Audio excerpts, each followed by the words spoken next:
biofortification of rice. And we have entitled this discussion as A Healthier Choice, Biofortification of Rice Explained. Today we have some great speakers, all of whom have been engaged in the production aspect of this project. Firstly, we have our Minister of Agriculture, who unfortunately cannot be here today because of some pressing matters, but he has supplied us with a video clip of him endorsing our project. Our minister holds a bachelor's degree in management from the University of the West Indies and has participated in numerous agricultural related courses and seminars regionally and internationally. His dedication to the agriculture sector saw him spending most of his adult life visiting and interacting with farmers across the country. Over the years, Minister Mustafa has interacted with thousands of farmers, equipping them with the necessary skills and knowledge to serve as for him to serve as the agricultural minister. His dedication to the nation's farmers is a clear indication that he's very capable and positive in transforming the sector. I have the distinct pleasure of showing you a video clip of our minister, the Honorable Zulfikar Mustafa, Member of Parliament. I will share the screen now.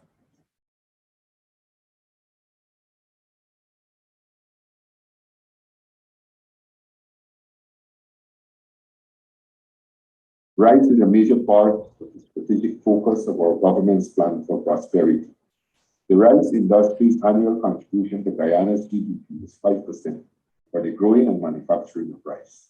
We are not seeing your, you do not share your screen. Rice production.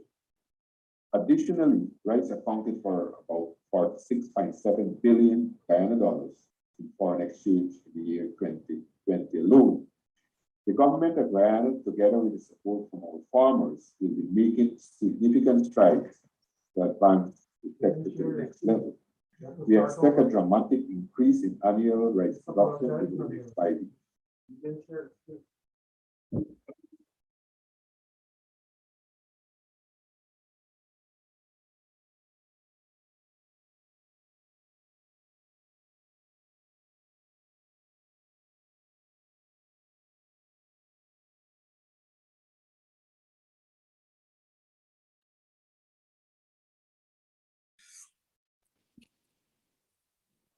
Rice is a major part of the strategic focus of our government's plan for prosperity. The rice industry's annual contribution to Guyana's GDP was 5% for the growing and manufacturing of rice. In 2020, 22% of Guyana's agriculture GDP was attributed to rice production.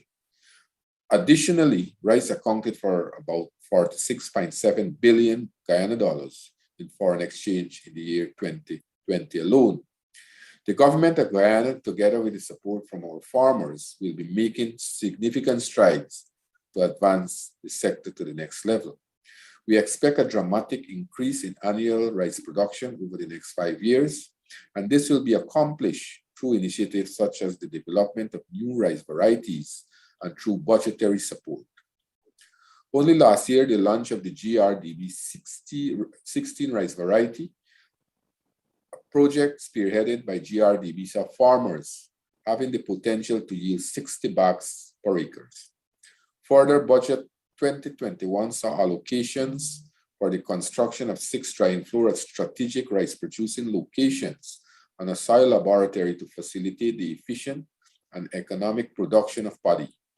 Budgetary interventions such as these are key to supporting the development of the rice industry. As Guyana takes on the role of becoming a prominent leader of agriculture in the CARICOM region, it becomes critical that an element of nutrition is incorporated into our production. The biofortification of our rice production is one such approach that we must take to achieve this end. Rice is one of the most consumed staple foods in Guyana. However, in many instances, especially as it relates to white rice, the important staple lacks key essential nutrition to sustain good health and development.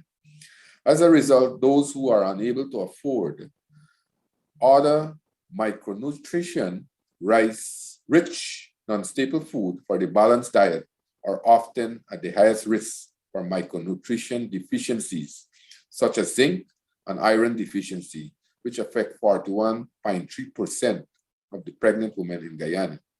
The implications of iron deficiency includes anemia and impaired growth development in pregnant women and preschool children. Similarly, zinc deficiency contributes to growth retardation and impaired immune function. However, these issues must be easily addressed through dietary diversification, micronutrition supplements, medicine, and more importantly, government support.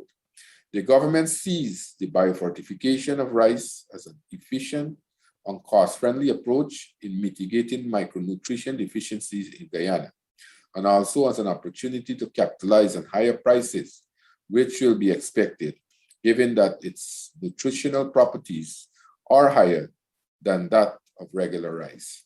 As Guyana inches closer to releasing a biofortified rice variety to farmers, it would be remiss of me if I did not thank GRDB and ICA for the work they have been doing. In this regard, Guyana will be the first in the region to release a variety enriched with zinc. This will surely put Guyana on the world stage as a serious producer, a nation that is ready to find a solution to solve the nutritional issue, and one which has huge growth potential and is accommodating towards investment. Okay, that was indeed very enlightening, and I must thank our minister for setting the stage for our discussion and giving an overall overview on the perspectives of the project. As following our agenda, I would like to introduce our dear friend from Jamaica, Dr. Elizabeth Johnson. Dr. Johnson is presently the representative of ICA in Jamaica and specializes in plant breeding and genetics for disease resistance and agronomic traits such as yield and quality. She has a doctorate of crop science and biotechnology from the NC State University and a Master's of Science in Agronomy from the University of Puerto Rico, Meguanes, and an MBA from the Henley Business School, University of Reading in the UK. She is passionate about agriculture for health and wellness and producing safer foods using sustainable practices. She also has experience in international development, particularly in the management of projects aimed at capacity building in agriculture. She has over 20 years experience in the use and conservation of tropical plant genetic resources such as cacao, coffee, and strategic deployment of plant-resistant genes in the management of diseases. She has provided technical guidance and support in areas of her specialization to politicians, academia, including graduate students, research institutions, and farmers in the Caribbean and USA. Dr. Johnson has over 48 publications and has made several international presentations and published the first cacao field guide in the identification of Trinitario ICS varieties, which is used in cacao breeding programs around the world. Among her current activities as the ICA representative in Jamaica, Dr. Johnson leads the CARICOM Biofortification Network, a partnership of 11 regional and international institutions dedicated to making nutritious biofortified staple crops accessible to all in CARICOM. It gives me great pleasure to hand the microphone over to Dr. Elizabeth Johnson for her presentation. Thank you, Arnold, and good morning, colleagues, and to all of you out there in the virtual world. And thank you for taking time to join us this morning. It's indeed a pleasure to be here with you and to talk to you about a little bit about what we're doing. And it is really a pleasure to follow that great introduction from Minister Mustafa. So at this time, my job is to give you an idea of what biofortification is, what the process entails, and a little bit about the project that we have developed for CARICOM to start the introduction of biofortified staples or staple crops in CARICOM. So give me a little second while I get my presentation and share my screen with you. So can someone tell me if they can see my screen?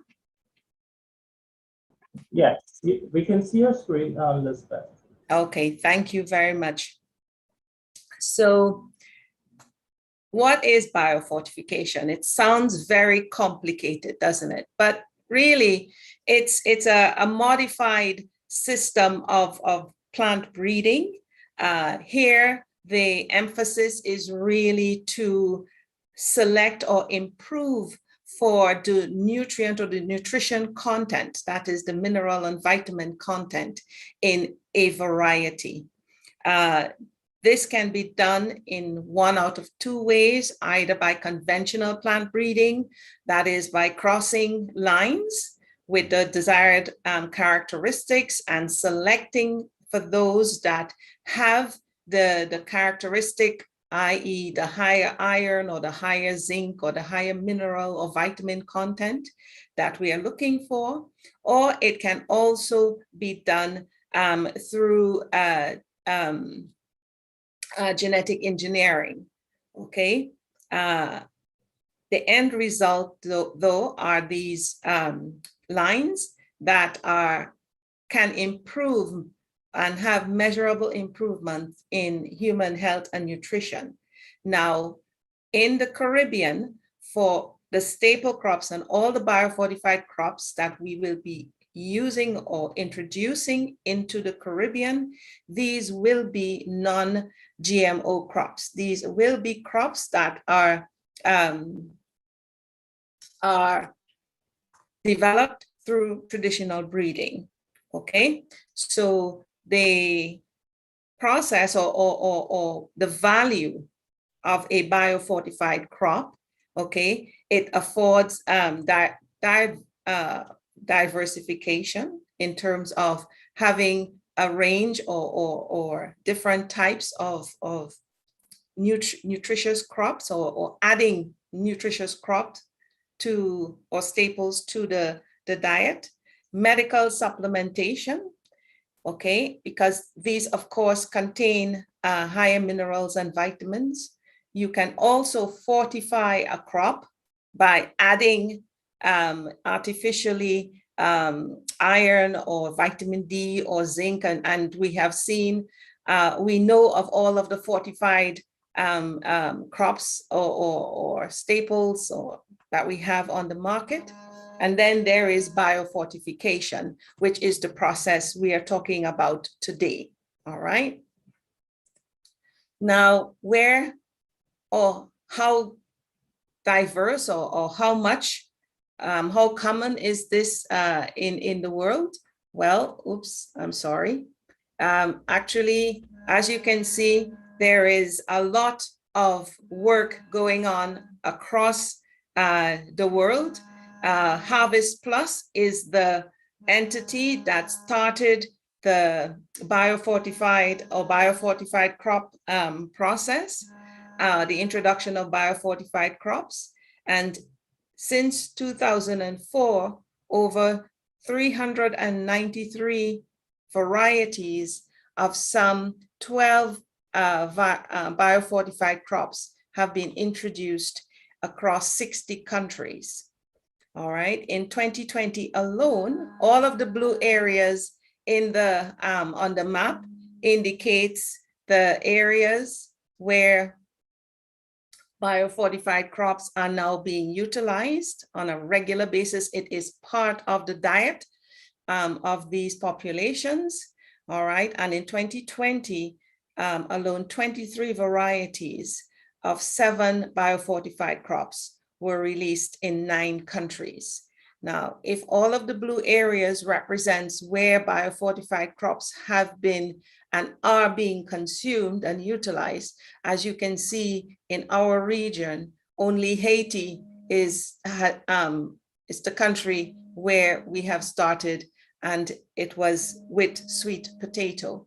So far, the CARICOM region has been missing out on the benefits of these nutritious staples. And as staple crops, they are affordable, or affordable nutrition. So what is that process? What does it mean to develop a biofortified crop?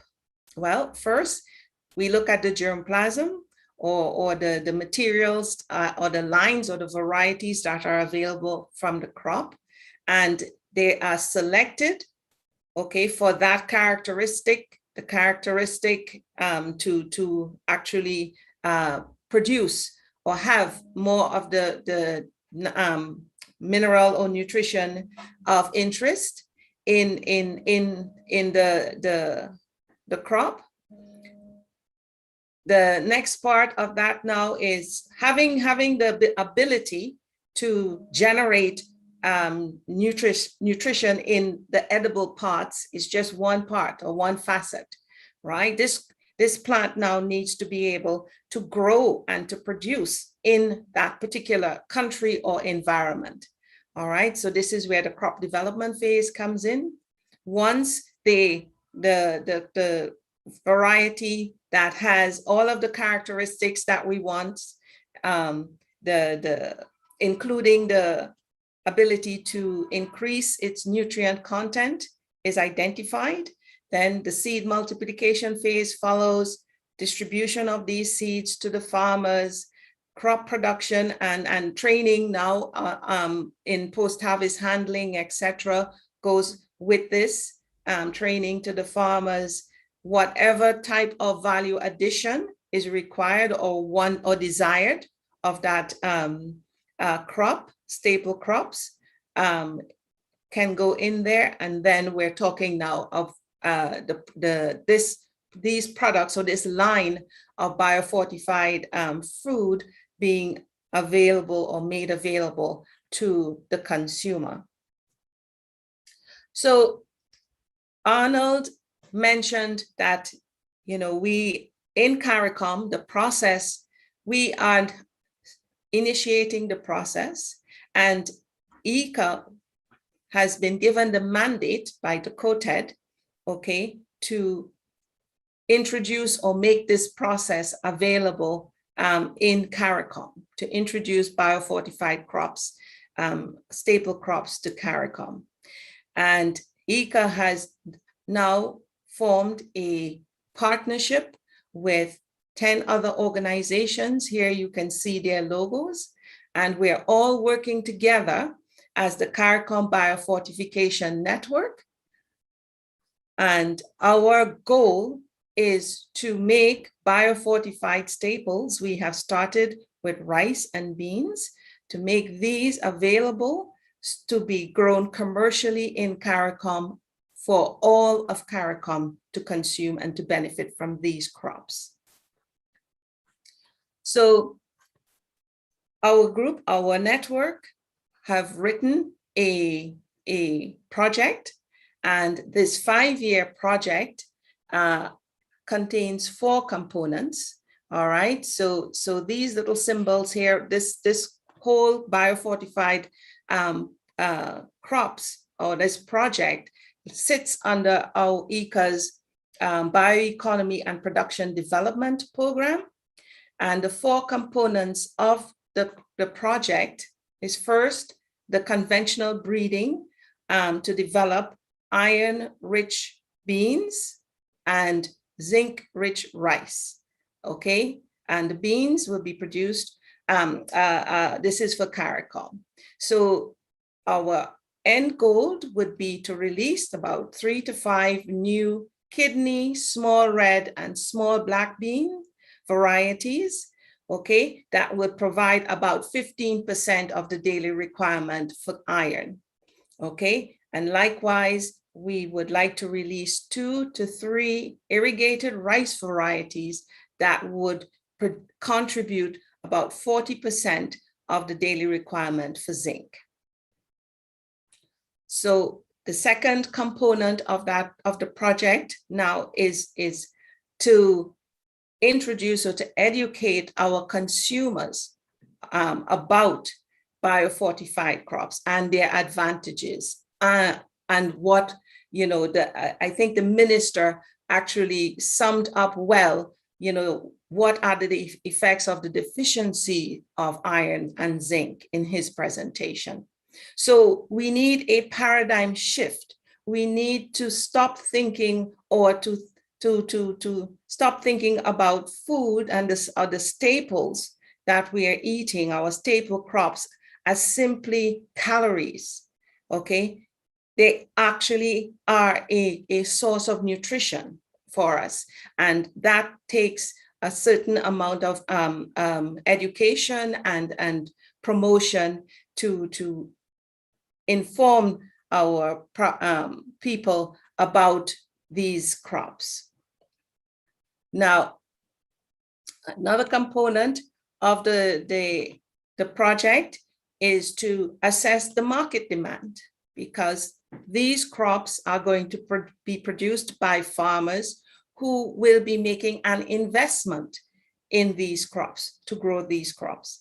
And farmers cannot grow crops unless they know how much of a demand there is for the crops. So the idea here is to give the farmers a guide to their investment, as well as to put in all of the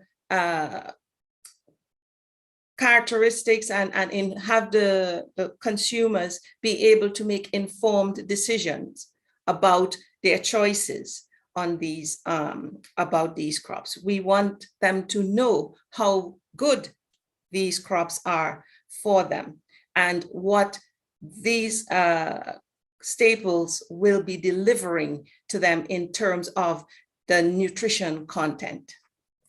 And the last facet of the project entails what we are calling a main model. And this is really a model for assessing the impact of this nutritional intervention, all right? And in this, we want to know what we will develop models for all of CARICOM now to track, okay, what are the benefits, or the benefits of these crops to the nutrition and health of their populations. Okay, this is an important component as well in terms of CARICOM being able to report towards SDG 2, all right, and which is zero hunger, and in the fight against hidden hunger, as the minister mentioned, or micronutrient deficiencies. Because as we know, micronutrient deficiencies are precursors to non-communicable diseases and other facets in different stages of life.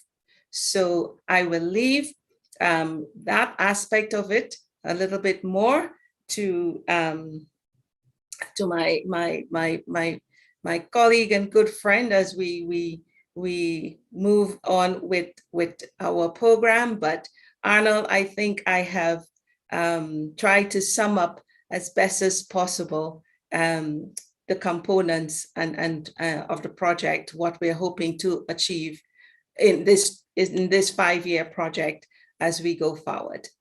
So back over to you.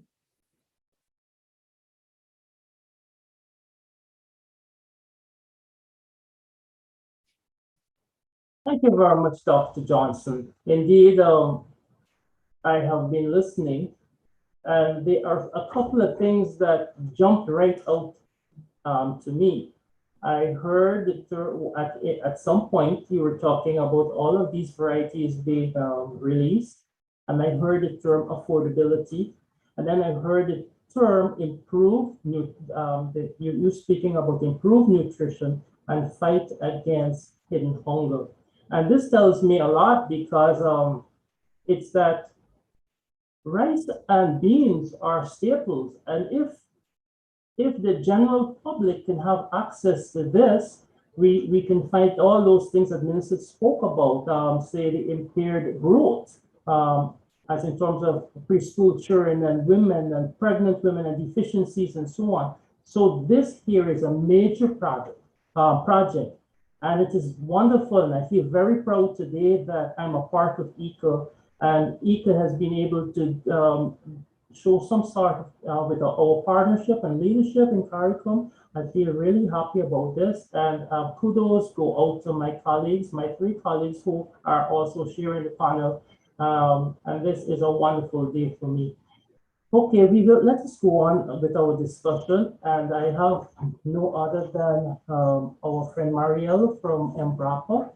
Mariella is currently a researcher in food science and nutrition at Embrapa Food Technology in Rio de Janeiro, Brazil, our neighbor. She is a food engineer and holds a Master's of Science in Food Science from the State University of Campinas, Brazil. She has a postgraduate qualifications in nutritional planning and from the University of Ghent, Belgium, and also she has done some studies at the postgraduate level in consumer studies from in Canada from the University of Guelph. Mariella has been a full-time researcher and lecturer in the Department of Nutrition and Food Planning at the State University of Campinas, and was responsible for several courses and also a member of the examination committees for several Masters of Science theses. He served in as a technical director in Nutria SA Dietary and Nutritional Products. I think I was supposed to say that in Portuguese, but my Portuguese stinks. Focusing on research and development of foods for special dietary uses. Also, he has worked with Brahma Beer Company as a product development manager, also as a regulatory manager in Unilever Brazil, as a general director at Embrapa, and many other technical posts, including biosafety, biofortification networks. He has authored numerous publications in the areas of biofortification, food safety, biosafety, and food labeling. Indeed, Mariella can be considered as a specialist in the area in which she will present. It gives me great pleasure in extending an invitation to Mariella Nuti to make her contributions to the discussion. Mariella. Thank you. Thank you very much. And thank you. Can you hear me? Yeah? Yeah. I will share my screen because I want to share some information with you. And then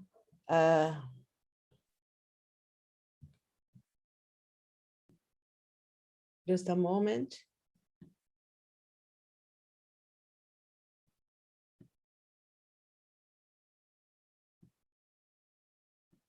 Can you see my screen?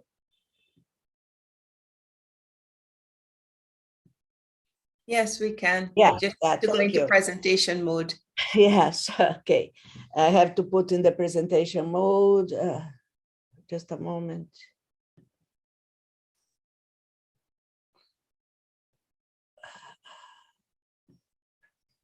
Okay. Perfect, Marilia. Okay, sorry about the confusion. First of all, I want to thank everybody for the invitation. I am very happy to be working with Elizabeth, Mahendra, and all our friends in the Caribbean since 2017 that we started to discuss this project. So today is a very important day where we are discussing with the minister. I wanted just to continue on what Elizabeth has stopped, and remember that nowadays we have 2 billion people affected by nutrient deficiency. So it's 30% of the world population. And the situation is being worse with the COVID-19 crisis. And as we are going to talk about zinc, I wanted to call your attention to a brain of a child that is healthy. And you can see this brain that you can see several terminations, and a child that is zinc deficiency. So a child that is zinc deficient has much less terminations in the brain that will enable the child to think well and to have all the cognitive effects. So this is from the World Bank, a very interesting article about zinc. And I want also to call your attention that we are having the crop is affected by the high CO2 levels. So with the climate change, we are having less nutritious food. So it's estimated that by the year 2050, the levels of protein, iron, and zinc will be reduced. And in the vast majority of crops will be reduced from between 3 to 70 in most of the staple crops. And then about 175 million additional people will be deficient in zinc, and about 120 million people will have a protein-related deficiency.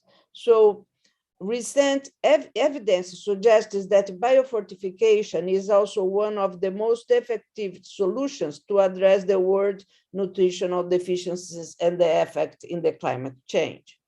So I have been working with biofortification the last 20 years. So if they asked me to share some examples, so it's hard to find an example. So I want to share the information that our new biofortified rice in Latin America that will be launched next week. This is exactly what we want to have in Guyana. So we have tested the zinc varieties in 4 different places in Colombia, as you can see in La Victoria, La Doutrina, in different places. And why? We need to see how the varieties are performing in different places. And Mahendra, that knows much more than me about this, will explain what he's doing in Guyana. And then we always also have a local check in order to see if our biofortified variety was having a good performance in yield, because when we talk to the farmers, we cannot talk only about nutrition. We need to have the same, at least the same yield of the local checks. So we did this in Colombia in different plots in order to evaluate the performance, the Bio Zinc O certified that will be launched now. So as you can see, it was good in almost all plots. Another thing that we checked was the plant health variables. We have to see what was the problems that we used to have, and to see if the variety that we are going to launch is also good in this. So we compared the BioZinc O certified with the local varieties in all the problems that you used to have, and it was also a very good performance. And why I am showing this? Because we need to understand that we need to do this with the zinc rice in Guyana to see exactly what we are going to launch will be good for the farmers, not only in nutrition, but also in yield and health. And also we tested the milling quality in commercial plots evaluated in different regions in Colombia, because again, we cannot release a variety that does not have good milling properties. So we tested the milling performance, the zinc content, the amylose, and the chalky kernels. So also this was very important to see how the product that is going to be released next week performed against the local checks. And a very important, but very, very important thing is the sensory evaluation. So the sensory acceptance of the new variety of biofortified zinc and a control variety was evaluated among 108 adults using acceptance surveys with a Donegal scale. And this was very important for us to choose the variety that we are going to launch. The grain presented a larger size, a lower chalk kernels, and amylose content higher than 20% compared to two other varieties. So again, besides all the tests about health, yield, nutrient content, we need to perform a sensory evaluation with the consumer, not only in our labs. I think this is also very important.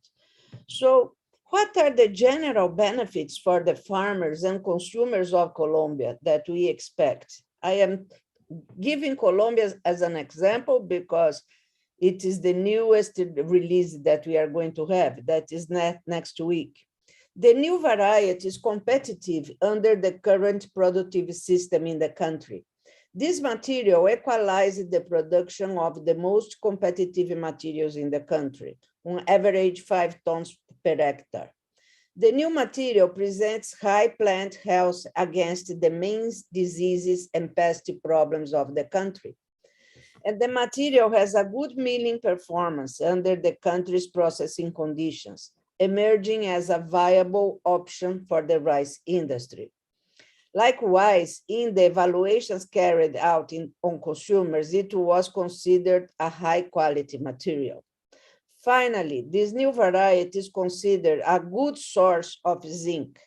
This is very important because we needed to go under the national legislation on nutrition to see what is source and what is a good source, because we contribute with more than 10% of the nutrition reference values established for the micronutrients zinc by the Colombian government, with a per capita intake of 112 grams of biofortified rice, almost half a cup of a cooked rice that we did the calculations. And I believe when we are going to release in Guyana and in the Caribbean, we have to do exactly the same to check what we can talk about the rice, if it's a source, and this is an international standard.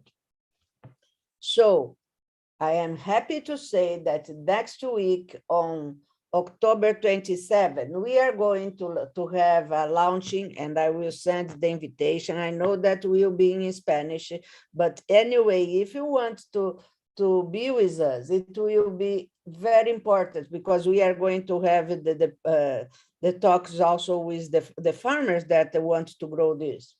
This variety has a yield of 4.2 to 5.5 tons per hectare. The zinc amount is 26 ppm of zinc. That is already very good. It's almost the target. And the rice is adapted to both systems of production, the uplands and the wetlands. So I am here I can talk give any other thing, but I believe now is important, Dr. Mahendra, to talk about the rice in Guyana. Thank you. Thank you very much, Mariela. That variety that you guys are releasing is kind of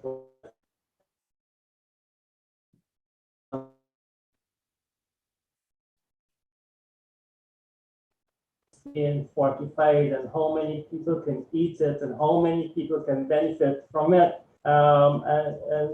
And you, if you could spread the production of that and you can do exportation and we can feed the world and so many people will not be hungry and so many people will not be deficient in zinc and so on. So we're on to a good start. Now, the next speaker is my friend. I've known him for like forever.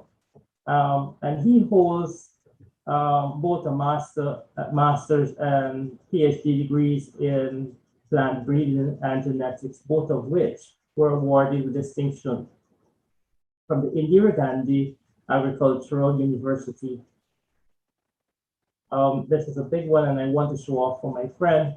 He is a recipient of the Golden Arrow of Achievement for his outstanding service as a scientist in the rice industry, contributing to the development of high-yielding rice varieties, consequential of its increased yields. He also has been recognized by the Guyana Rice Development Board for his dedication and commendable performance in continually delivering new varieties and improved technologies in the industry. The person who I'm speaking is Dr. Mahendraprasad, who developed 8 high-yielding varieties, 8 to 9 tons per hectare within the last 12 years, with notable traits of improved grain yield, tolerance, resistance to lodging, also resistance from blast, improved milling qualities and cooking qualities. Also, they have the tolerance to delayed harvesting and among other parameters. He is widely recognized in academia and research arenas and is currently attached with the GRDB as its plant breeder and chief scientist. I have the distinct pleasure of introducing Dr. Mahendraprasad to make his contribution to our discussion. Mahendra?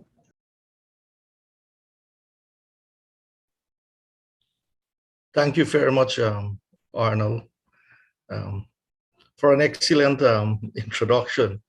I'm very delighted and very happy to be a part of this esteemed panel and this very distinguished scientist. And I must make mention of our respected Dr. Johnson. She's a I'm not doing what you have done before, but she's a well-established scientist and a very well-respected diplomat also. So she makes things look very simple. It's really an uphill task, and my colleague from Brazil is an expert. I've been guided all along our work with these persons, and along with more Eduardo and so from Latin America, FLAR, and further in US. The pleasure is mine today to not share my screen because I don't have anything to show off at this point in time, but I'll give you a little update on what we've been doing in Guyana over the past 2 years regarding biofortification, that's increasing level of zinc in our rice variety for the program. As my colleague just mentioned, how difficult it is to ensure, or how important it is to ensure that the product that we are going to deliver must be used by the farmers and must be accepted by the consumer. That put me and all of us as scientists in a very difficult position because we are accustomed to our rice, our normal conventional rice being having around 7 to 13 mg per kg, and that's what we have in Latin America, Caribbean, and even for other parts of the world. And we now have to, we are desirous of increasing it to first 20 and 25, and then probably a final high mark on 30, which should give us sufficient zinc based on our per capita consumption, obviously, for our adults and children. So the characters that the farmers are well accustomed to, like high yielding ability, and that might be the only one we can trade off a little. yield if we could have a better price. But in terms of our pest and disease resistance, our lodging tolerance, our milling quality, our cooking qualities, these are things that we cannot compromise on. And it makes it very difficult to ensure we all, like for Guyana, our varieties have already been packed with so many of don'ts. We cannot have a variety that lodging too much. We cannot have a variety that lower milling yield because we export more than 50% of what we produce. We have to get excellent milling and cooking qualities, and the list go on like that. So now and then we have to get my farmers, well, our farmers in Guyana are forcing us to ensure that we have varieties that are close to the season within 100, 110 days, so that we are strapped with that also.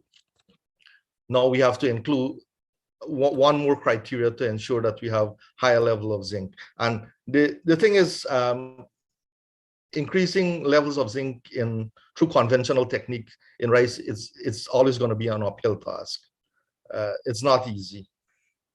But we are up to it, and the team has been progressing very well. So let me go straight and tell you what we have done so far. In first crop of 2020, we have looked at our germplasm, as Dr. Johnson very clearly indicated. We look at our germplasm and to see what we have, both backed up germplasm and in our current breeding program. We assessed more than 100 lines and found 25 of these lines to have appreciable high level of zinc content, and we selected those that were between 18 and 25 milligram per kg. And we have done a preliminary trial in the second crop of 2020. From that trial, we have looked at further, in addition to the level of zinc, we also look at the other agronomic and morphological characters of the plants, and we have selected 17 of those for further testing in multi-location yield trials.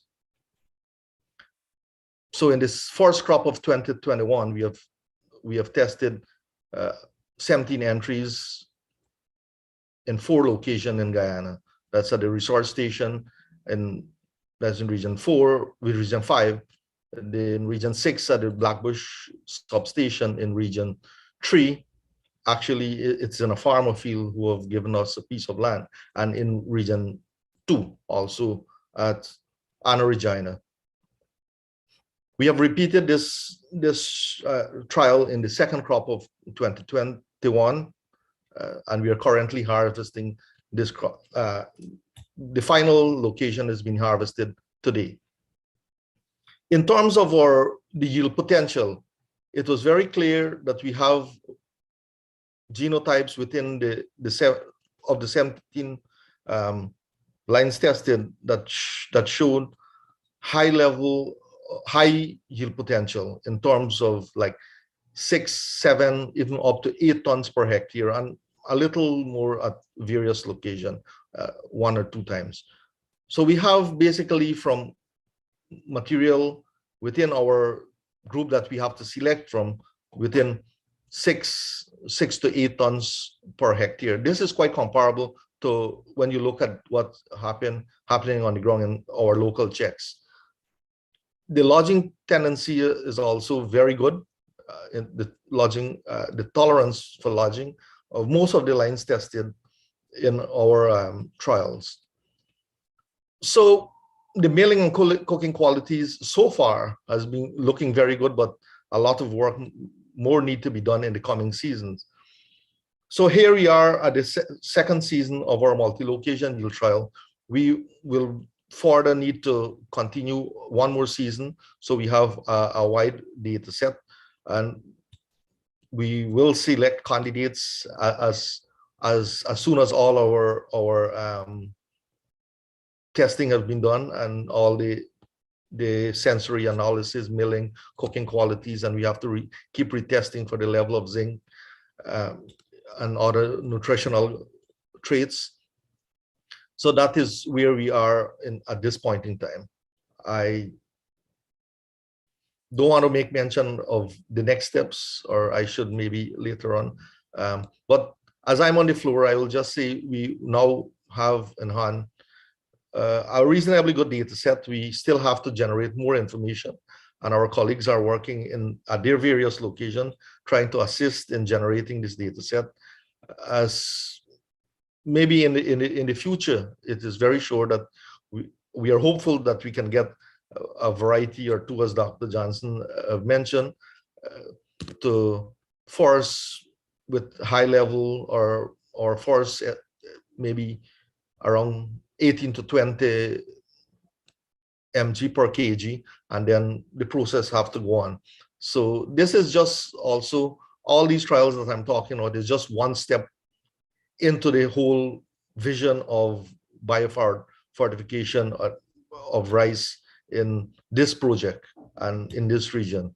So the work will keep going on in terms of making crosses to advance more to 20-25 mg per kg, and then even beyond. So lots of work need to be done, but the fundamental thing I want to mention that we have very encouraging results, and we are going to be in a position soon to see a lot more. Thank you very much. Thank you very much, Dr. Mahendraprasad.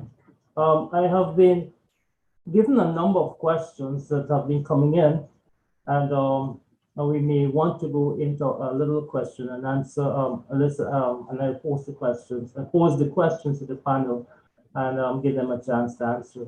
But one of my first questions or a comment I have is that we are doing the trial in a number of different locations, and the different locations have different soil types. And am I right to say that with the different soil types, the amount of zinc in the soil, would it be different? And how will this impinge on the acceptance or the absorption rate of the plant to be fortified? Let me take a go at that, unless my colleagues go ahead. The whole concept or the whole of uptake of zinc and translocation, and then for the translocation in the plant is a quite complex one. But for certain, the different soil types have varying levels of zinc and other nutrient, and that is what we have to assess. And we have to look at our genotypes, how they are responding to the varying levels that is there, and also ascertain how the plants are able to efficiently accumulate based on the levels that are available there, before we can say certain that under X condition and X fertilizer regime, we are very sure that this genotype will accumulate this much of zinc in the grain for us to have access to. So these are all studies that has been currently undertaken, and we are very fortunate also to have some experts in soil scientists from US. I can't remember his name at this point in time, sorry, but he's quite a handful on this one. I don't know if Dr. Johnson want to add anything there. Yes, thank you, Mahendra. Just to add, now there is a difference, or remember, with plants and soil, a mineral can be in the soil and it may not be bioavailable, may not be available to the plant. Okay, so this is part of what Mahendra is talking about in terms of the ability of the plant to utilize what is there.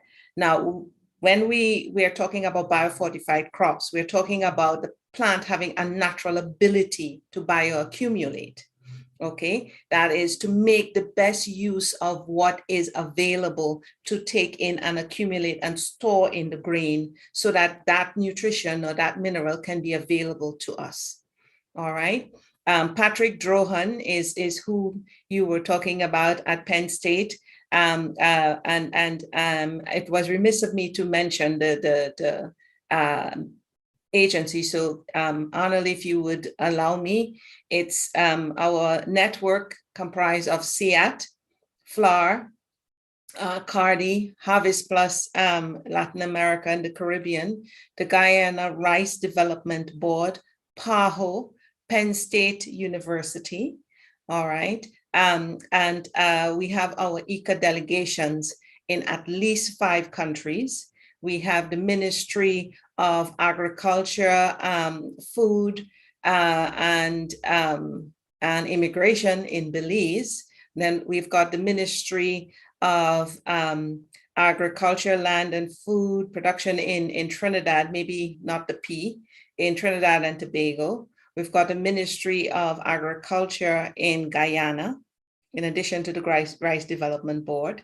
We've got the Ministry of Agriculture in Barbados. And we've got the Ministry of Agriculture, or the Ministry of Industry, Investment, Commerce, and Agriculture and Forestry now in Jamaica. So we have quite a network. That is the CARICOM Biofortification Network.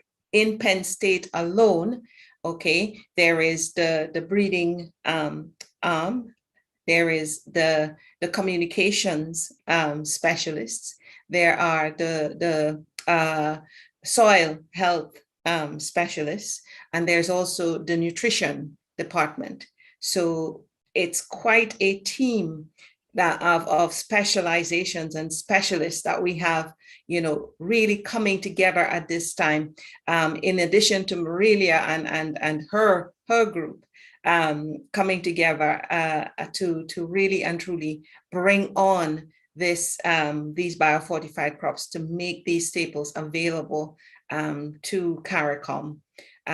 What we are in the process of doing as well is our project that we have developed and written. We are now looking for the funding to fully implement this project, because we have started, we have the breeding teams, like Mahendra and his group at the Rice Development Board, the Guyana Rice Development Board.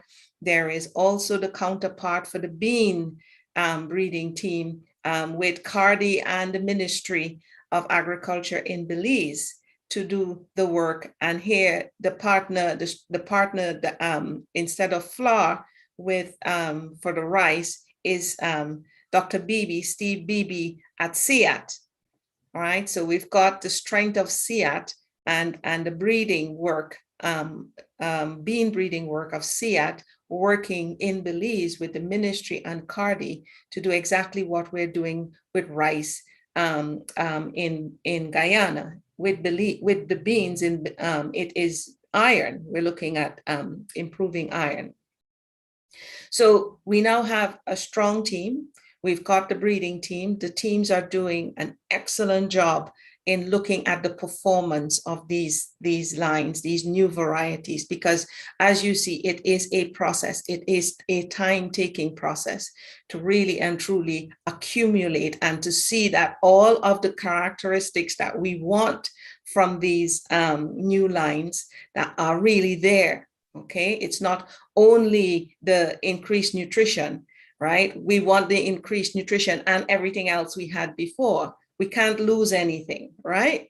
So it is a time-consuming process, as well as Mahendra had mentioned, the farmers and the consumers as well are important components of this. So we would certainly, so we are working together now as a team, and we are really looking forward to having the funding to be able to implement the project that we're talking about in CARICOM, and hopefully to have the news that Marilia just shared with us on the release of biofortified crops. And we would be extending the invitation to her, you know, for our launch when that day comes. So we're very much looking forward to that. Thank you. Thank you very much, Elizabeth. But I've been looking at the membership of the CARICOM Biofortification Network, and we forgot our friends at PAHO. So Did I not mention PAHO? I'm sorry, I thought I did. Okay. there's a couple other questions. This is from a student, and the student said, how much rice must we consume in our daily to get our zinc requirements? I think that was a hard one. Marilia, can we hand that one over to you? Yeah, you see, when I presented how much rice we must consume for meet our zinc requirement, it will depend upon the amount of zinc that we have in the rice. For instance, the rice that we are going to launch in Colombia with 26 milligrams of zinc per 100 grams, we need to eat at least half of a cup to have about 20% of our daily requirements. If you, of course, half of a cooked cup, because we have to calculate the breeders work in dried rice, but the nutritionists, we need to work in the cooked rice. And also we need to look how much we are going to lose during the cooking time and everything. So we with this half of a cup that we have at the Colombia, we can say that if we eat half of a cup in the 2 times a day, we are going to have more or less 50% of the daily needs. You see that, so this is a very, very good daily needs of zinc in average. Of course, we, depending on the age, or if the woman is pregnant or is in a special thing, we are having different requirements. But anyway, the way we are working is to reach at least from 30 to 50% of the daily requirements. And I just wanted to comment that we don't think that biofortification is like a medicine. You see, biofortification is food, and we have to consider different intakes. So if you are a student, always remember that we eat rice, beans, maize, and different other things. So what we want with the work in biofortification in the Caribbean is to have a food basket approach, where the beans are going to give us the iron, the rice is going to give us the zinc, and if we have the orange flesh sweet potato, we then have the vitamin A, the provitamin A. So this is the beauty of working with a food basket approach. Thank you. I hope I answered your question. That was a fantastic answer, because what I get from you is that our diet can consist of various elements of different food sources, and each of which will have some amount of fortification in it. Overall, we're looking good. Another question is that, and this one I guess maybe is for Mahendra, as to how are we going to convince the farmers to cultivate the biofortified rice? Thank you very much for the question. In Guyana, the farmer convinced me to give them the variety. That's how we work. So it is not going to be a problem. I show them what I have and they take what they want. That's the approach I do in research. I expose them to my best lines and they say they like this, they go. So I don't enforce anything on them. So with the biofortification, I think it is going to be the same approach. Taking into consideration what I said, all the characters that we're trying to have, and in all the characters in fact yield the standability of the plant and how the plant responds in the field, how the panicle is being displayed on the plant, and so many other things that we're trying to get it as close as possible to any other variety that we have here. And mind you, many of these lines that we're talking about were bred right in Guyana and this part of the world. So they have so many features that are close, and we've been selecting them for over 10, 15 seasons now. So they are closer to what we want. So the final work. So yes, I don't foresee that to be a problem, but I'm not gonna, they will assist me there. as May, usual. may I add one thing, Sure. Mahindra, please? Sure, Doc. Just if we recall, part of the project or one of the components of the project was a market demand assessment, right? So these are new varieties, and the farmers obviously would want to know what's the demand like, to know how much of this rice they should put in or how much they should plant to meet the demand.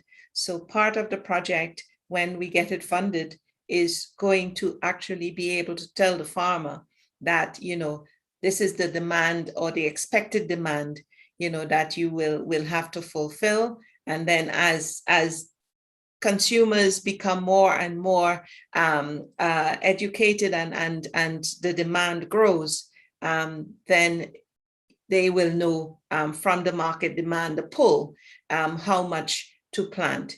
Marilia, can you share on some of the experiences with other biofortified crops and how that demand grows in the other countries that these crops have been released, in which they have been released? I can, Thank you. yes. For instance, here in Brazil, we have an interesting thing about the demand on orange flesh sweet potato. Orange flesh sweet potato was not used in Brazil. We didn't have it. It comes from Peru and from the United States. Our sweet potato is white. And once it appeared and it was available, the first demand was for the school lunch program, because the students, they loved the color. And when you serve it, for instance, a smashed puree, using like a scoop of ice cream is nice. So all the it was amazing. It was something that for me, I always thought that beans were going to be the first demand and the more important, and not. It was the orange flesh sweet potato. And also because the sweet potato is resilient, we have from the south, in the border from Argentina to the north, up to the border to Guyana, we have the sweet potato spread in Brazil. So this is something. And then again, why it was the demand was not only for the children, it was because it was very resilient, so everybody could grow it, and it was easy to cook. So you have to have, for having the consumer demand, you have to think in very different things. Another thing that we have a huge demand is the cowpea beans. Cowpea beans, Harvest Plus does not work with cowpea for biofortification, but in Brazil we work at Embrapa. And why? Because in the Northeast, where we have arid lands, the phaseolus does not go very well. So cowpea, the vigna, is the most consumed beans. So again, we worked with the cowpea beans, and the biofortified cowpea beans has a huge demand. And again, color. Imagine that one biofortified cowpea beans was green, and this was called the interest of the population that liked it, the consumers, they liked the green bean as also for salad. So they could use it green and they could use it dry. So these are examples that for us in these 20 years, they are just something that surprised us. Because when you think in Brazil, you just think cassava, rice, and beans. And although we work with this, we are working with other crops that were hugely accepted. And I think one thing it's key for the rice in Guyana is the experience that the Mahendra and the Guyana Rice Board have already in all the other components of the rice that are not biofortified. Because if you can deliver biofortification as a plus to a very good cultivar, then it will be accepted. But if you just deliver biofortification in a cultivar that is not good yield, not good resistant, it is not going to be accepted. So this is the importance of we are working with the masters of the rice in Guyana, that is the Guyana Rice Board. So this is for me is key. And then once the people start to know the rice, that the demand will increase. Thank you very much, Mariela. I see Dr. Mahendra Prasad's hand is raised. Mahendra, go ahead. I just want to jump in there a little to just share my views on something. When I answer the question, I don't foresee any issues, the variety being adopted and farmers accepting it and so on. But we will have to organize ourselves because it's not the very first season or from the first year we'll be planting the entire country with biofortified, right? It's a process moving down the line. So we will have to organize our cultivation in such a way so that our harvest done in a certain way and the product has been reached at a certain mill and it has been processed in a separate way, not mixed with all the other varieties. So that we will have to put system in place to ensure that the post-harvest operation goes very smoothly. I just want to pitch in on that. So those things we will have to do. Okay, thank you very much, Mahendra. As we wind down, there are two questions. I have two big questions as to one is there is one person is asking what's the difference between white rice and biofortified rice, and also they're also asking if with the increased consumption of rice, would there be a problem for diabetes?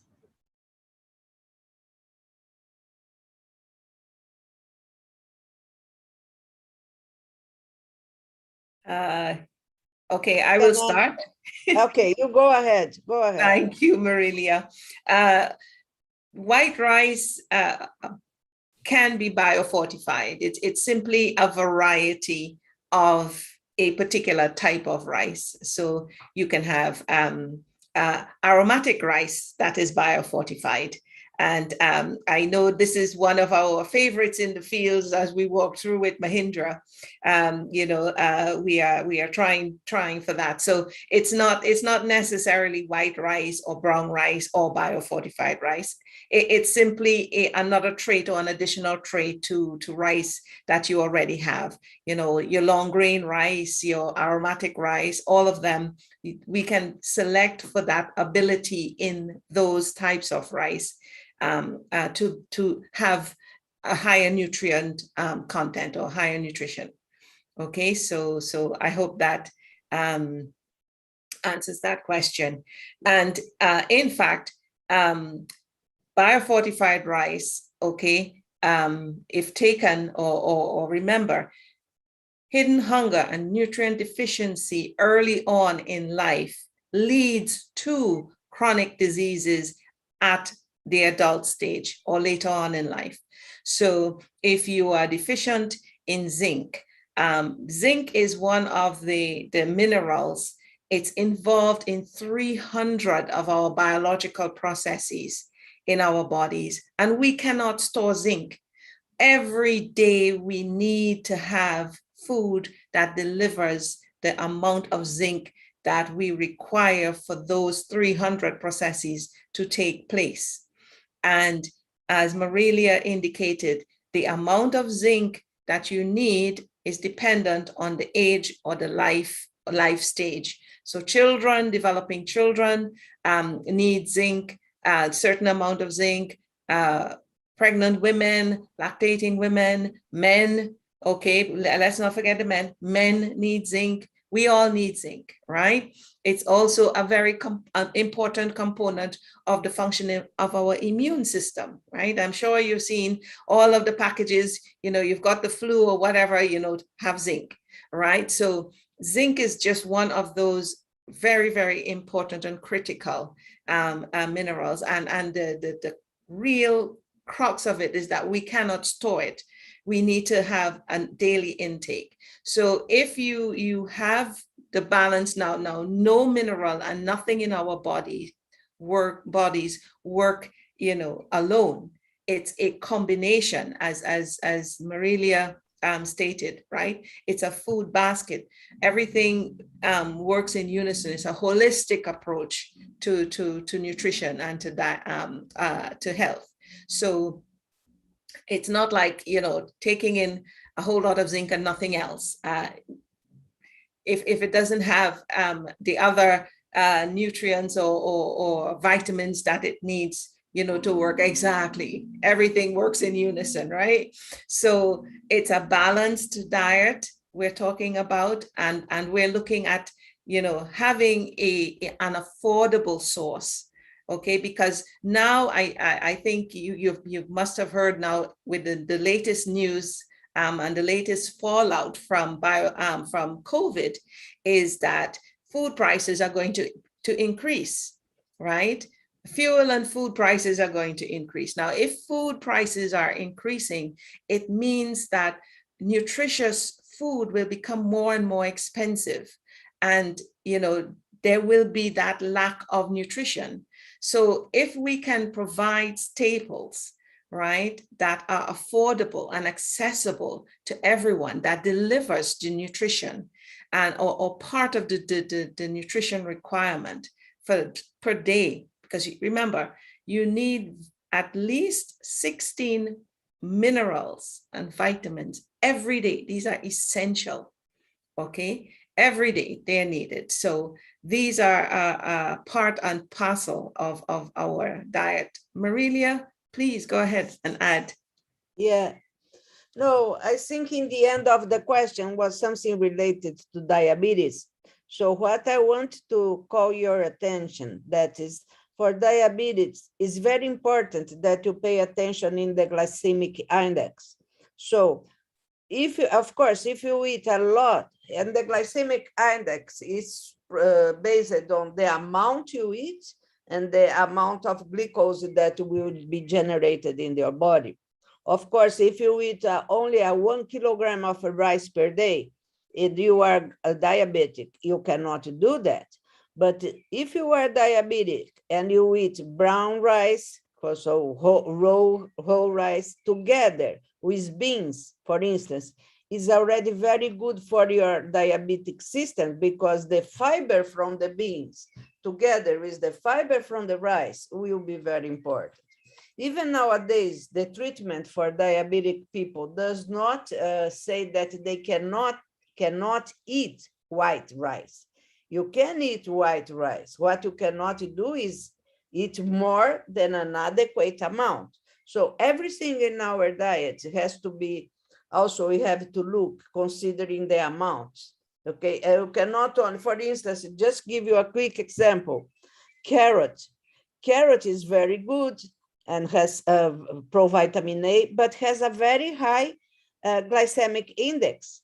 And then if you compare only the glycemic index, you say, oh, I cannot eat carrot. I should eat another thing. No, you can eat carrot because you don't eat 1 kilogram of carrot and you eat 1 carrot, you see? And this is the important thing that nowadays everybody is discussing in the nutrition world, that we need to look at the entire diet and not one element of the diet. Thank you very much, Mariela and Elizabeth, for plugging that. I was happy to hear about zinc as part of one of the nutrients that would boost our immune system. And I was also happy to hear that there's a possible nexus between the whole COVID situation and immune system and us using the zinc through the biofortified rice. There's one last question here, and the person is asking, what is the difference between biofortified rice and GMO rice breeding?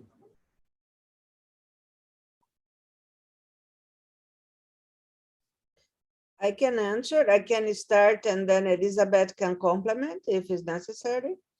I think the very important thing is that biofortified rice, we are crossing rice with rice. It's the same species. It's what we have been doing the entire agriculture cycles. When you are talking to GMO, you are entering a gene of another species. For instance, the golden rice, that is one GMO rice that we already have, it's already allowed in the Philippines.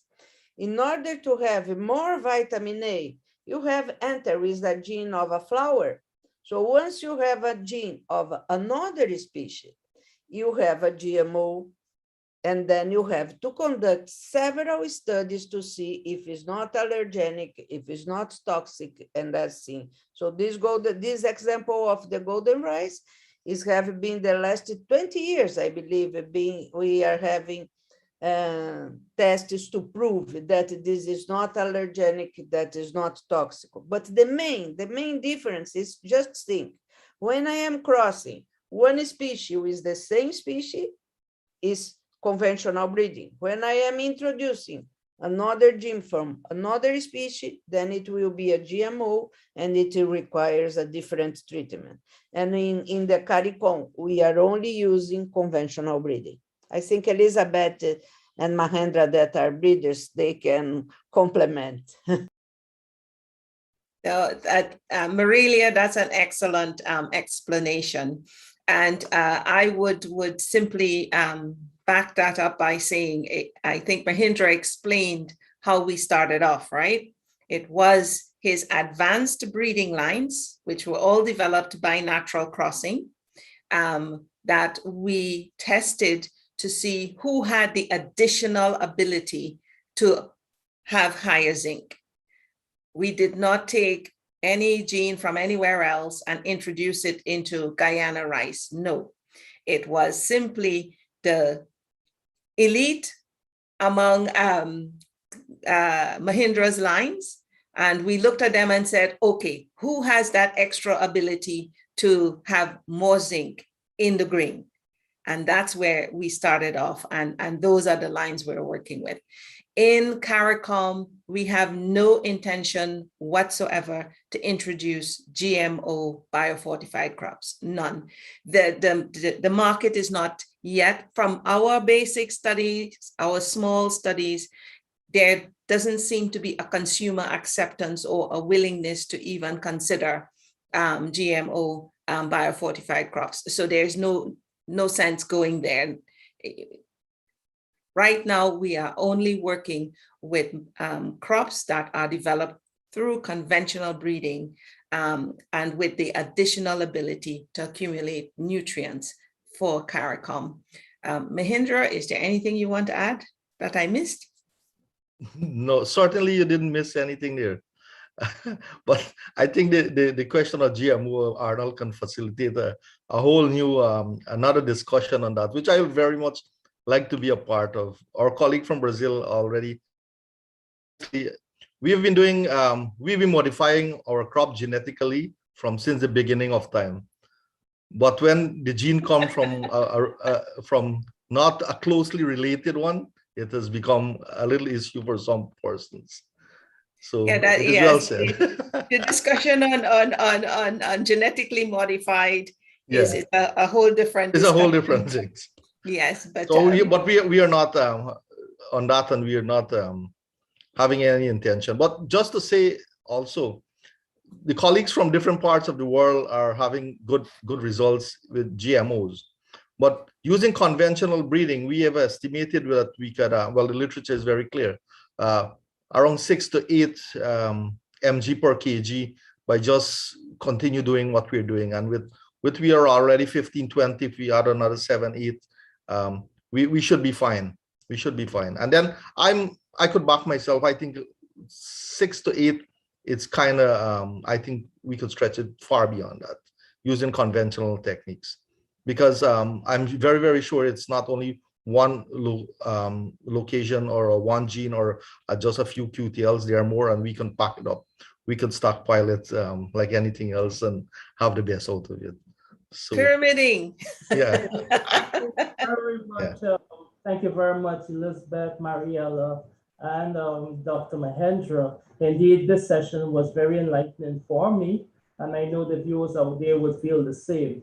I feel a little bit more privileged because I remember our botanical walks and seeing those varieties up at the research station online and how they were progressing very well. I would say kudos to the team, and I thank you very much for participating in our discussion.